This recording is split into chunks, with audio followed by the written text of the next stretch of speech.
Hello बच्चों, आज मैं आपके लिए हिंदी का एक अलग विषय लेकर आई हूँ, अपठित गद्यांश और काव्यांश। ये आपकी परीक्षाओं में आपके लिए बहुत सहायक बनेगा और ये 9वीं 10वीं 11वीं 12वीं सभी परीक्षाओं में पूछे जाता है। तो आपको गद्यांश क्या है, अपठित गद्यांश क्या है, इसको हल करने के क्या तरीके हैं, ये मैं आज आपको बताऊंगी। क्योंकि ये होते बहुत आसान है पर कई बच्चे फिर भी इसमें गलती कर देते हैं, जिसकी वजह से वो इतने अंक प्राप्त नहीं कर पाते जितने कि उनको मिलने चाहिए। तो आप ध्यान से समझिए कि ये होते क्या हैं और इसको हल करने का क्या तरीका होता है, जिससे कि आप अपनी परीक्षाओं में अच्छे अंक ला सकें। पहला देखिए, अपठित गद्यांश।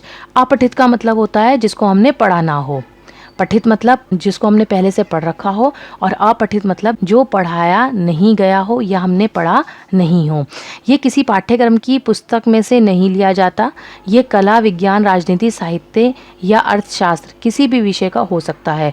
इनसे संबंधित प्रश्न पूछे जाते हैं। इससे छात्रों का मानसिक व्यायाम होता है। इससे छात्रों की व्यक्तिगत योग्यता व अभिव्यक्ति की क्षमता भी बढ़ती है। जो आपके पाठ्यक्रम में अपठित गद्यांश और काव्यांश डाले जाते हैं वो आपके मानसिक विकास के लिए डाले जाते हैं, ताकि आपकी जो सामान्य ज्ञान है वो भी बढ़े और आपकी योग्यता, आप कहाँ तक सोच सकते हैं, कैसे आप उसको लिख सकते हैं, ये जानने के लिए ये विषय जो है आपके प्रश्न पत्र में डाला जाता है। तो इसको हल करने के तरीके देखिए क्या होता है बच्चों।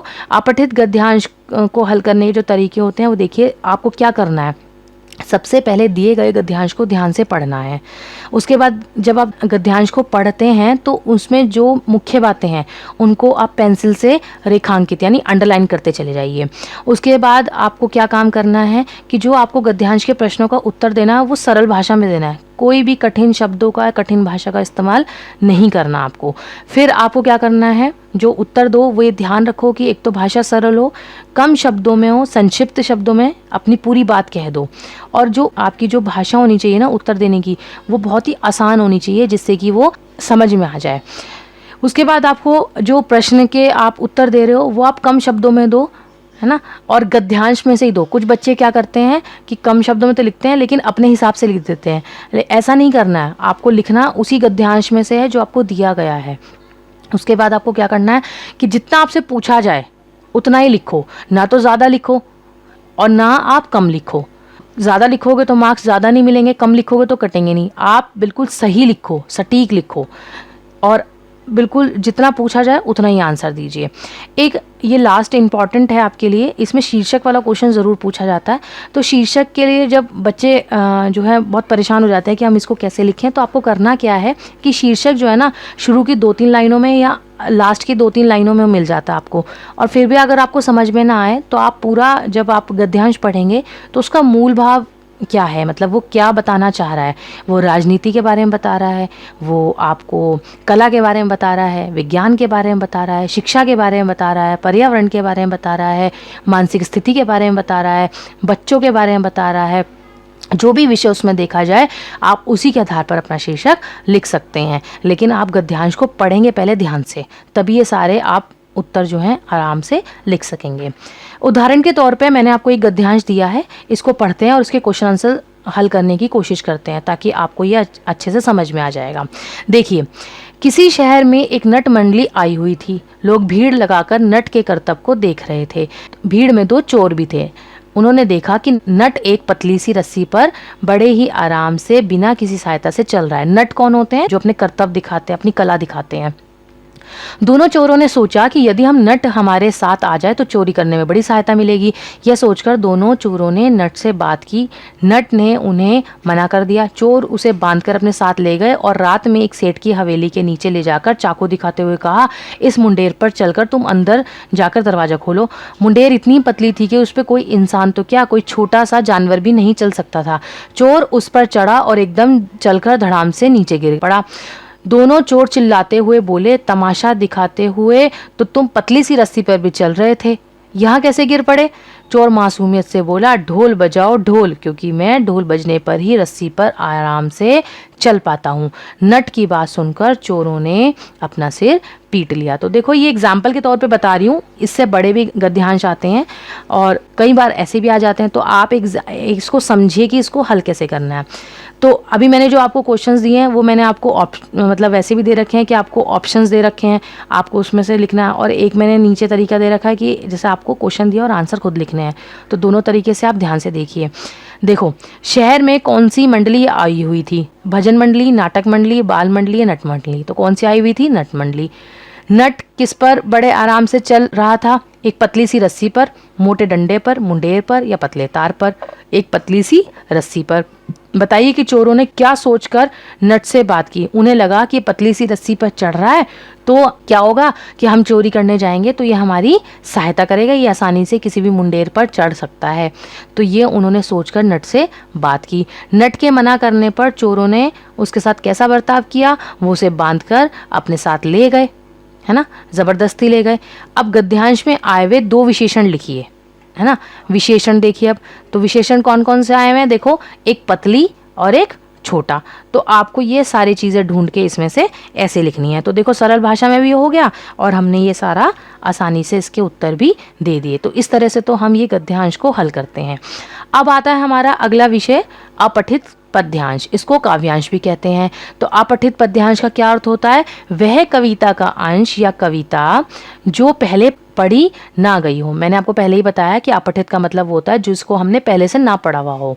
तो ये कविता का अंश दिया जाता है इस पर, और इसी पर आधारित आपसे प्रश्न पूछे जाते हैं। ये कविता किसी पाठ्यक्रम की पुस्तक से नहीं ली गई। इसको पढ़कर इससे संबंधित प्रश्नों के उत्तर देने होते हैं। इससे छात्रों की कविता पढ़ने और समझने की क्षमता का विकास होता है। तो देखो, अब काव्यांश को हल करने के क्या क्या तरीके होते हैं। देखिए, जब आपके पास काव्यांश आए यानी कविता का पैराग्राफ आए तो आपको क्या करना है? सबसे पहले कविता को 2-3 बार पढ़ो और उसमें क्या भाव छिपा है यानी क्या कवि कहना चाह रहा है उसको अच्छी तरह से समझिए। फिर कविता को समझकर उत्तर देने की कोशिश करनी चाहिए। अभी लिखो मत, पहले अपने दिमाग में ही आप आंसर दो कि जो क्वेश्चन पूछे हैं उसके ये आंसर हो सकते हैं। उसके बाद प्रश्नों के उत्तर कविता की लाइनों में नहीं देने चाहिए। ये बच्चे बहुत गलती करते हैं बोर्ड की परीक्षाओं में। मैं देखती हूँ कई बार कि जैसे जैसे लाइनें कविता की लिखी होती हैं, जहाँ पे वो वर्ड मैच होता है वहीं से आप आंसर उठा के और इसका आंसर लिख देते हैं। ऐसा नहीं करना आपको। क्या करना है आपको कि उनको लाइनों को पढ़कर अपने शब्दों में, सिंपल गद्य भाषा में यानी सिंपल सेंटेंस में आपको इसका आंसर देना चाहिए, तभी आपको नंबर मिलते हैं। उत्तर सरल होना चाहिए, स्पष्ट होना चाहिए, कम शब्दों का प्रयोग होना चाहिए और भाव व्यक्त करें। मतलब क्या है उसमें, ये व्यक्त करना बहुत ज़रूरी है। ये नहीं कि आप कुछ भी लिख दें उसमें कोई भाव निकल ही नहीं रहा, है ना। इसका थोड़ा सा बस ध्यान रखना चाहिए। अगर आप ये ध्यान रख लेते हैं तो आपको पूरे नंबर इसमें मिलते हैं। देखिए, अब इसमें भी मैं एग्जाम्पल के लिए आपके लिए एक काव्यांश लेकर आई हूँ, इसको समझते हैं। देखिए, रेशम जैसी हस्ती खिलती नभ से आई एक किरण, फूल फूल को मीठी मीठी खुशियाँ लाई एक किरण, पड़ी ओस की कुछ बूंदे झिलमिल झिलमिल पत्तों पर, उसमें जाकर दिया जलाकर जो मुस्कुराई एक किरण, लाल लाल था लीसा सूरज उठकर आया पूरब में, फिर सोने के तारों जैसी नभ में छाई एक किरण। देखो, सूरज की एक किरण के बारे में बात हो रही है ना। इतना तो हमें समझ में आ गया पढ़कर कि सूरज के किरण के बारे में बात हो रही है। तो इसमें भी प्रश्न देखिए आपको ऐसे ही पूछे जा सकते हैं, अधिकतर ऐसे ही पूछे जाते हैं इसमें कि आपको या तो ये ऑप्शन में दे देंगे, नहीं ऑप्शन में देंगे तो आपसे वैसे ही पूछ लेंगे। तो देखिए, पहला प्रश्न देखिए, कवि ने किरण के लिए किन किन विशेषणों का प्रयोग किया है? तो यहाँ पे किन किन विशेषणों का प्रयोग किया है कवि ने? रेशम जैसी हंसती खेलती, सोने की तारों जैसी, उपयुक्त सभी, सभी के बारे में कहा है। वो रेशम जैसी भी कह रहा है, हंसती खिलती भी कह रहा है और सोने की तारों जैसे भी कह रहा है। तो क्या हो गया आंसर हमारा? उपयुक्त सभी। दूसरा देखिए अपना प्रश्न, किरण फूलों के लिए क्या खुशियाँ लेकर आई है ना। सुंदरता, सुगंध, मीठी खुशियाँ, विभिन्न रंग। तो क्या लाई है वो? सुगंध लेकर आई है। उसके बाद ओस की बूंदों ने पत्तों पर क्या किया है? उन्हें चमका दिया है, उन पर एक सा दिया जला दिया है, उन्हें नहला दिया है या उन्हें चमका दिया है? तो क्या करा है ओस की बूंदों ने? उन्हें नहला दिया है। सूरज की विशेषता क्या है? वे गोल है, वे गोल गोल तथा लाल लाल है, वे लाल लाल थाली जैसा है, वे लाल लाल गेंद जैसा है। तो क्या है? वे लाल लाल थाली जैसा है।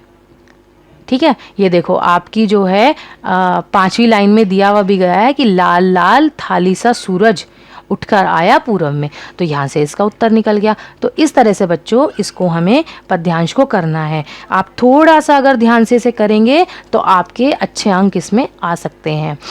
अगर आपको मेरा ये गद्यांश और काव्यांश समझ में आया तो आप मुझे कमेंट करके ज़रूर बताएं। इसको आप अपनी उत्तर पुस्तिका में लिख भी सकते हैं, जिससे कि आपको आपके नोट्स तैयार हो जाएंगे, आपको काफ़ी मदद मिलेगी और आप शेयर कर सकते हैं ताकि और बच्चे भी इसको पढ़ सकें। धन्यवाद।